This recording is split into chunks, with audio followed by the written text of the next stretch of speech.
এই কুমিল্লার কোরআনের পাখি যখন আসতেন মরহুম মকফুর আল্লামা দেলোয়ার হোসেন সাইদি রহমতুল্লাহ আলাই, উনি যেখানে তার আপন ঠিকানা বানিয়ে নিয়েছিলেন, সেই পরিবারের অন্যতম সন্তান জনাব আলহাজ নুরুদ্দিন সাহেব উপস্থিত হয়েছেন।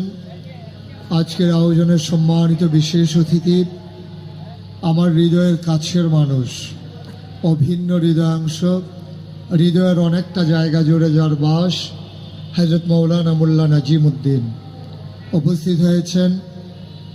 রেসিডেন্সিয়াল স্কুল অ্যান্ড কলেজের সম্মানিত প্রিন্সিপাল, বিশিষ্ট শিক্ষাবিদ, শিক্ষানুরাগী জনাব মোহাম্মদ আব্দুল হান্নান উপস্থিত হয়েছেন।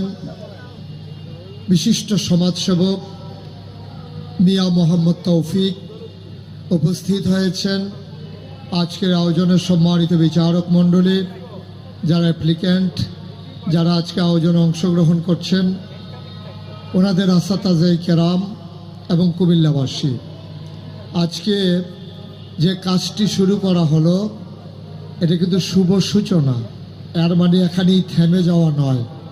আজকে আমরা বীজ বপন করলাম, বছরে বছরে ইনশাআল্লাহ অঙ্কুরিত হবে।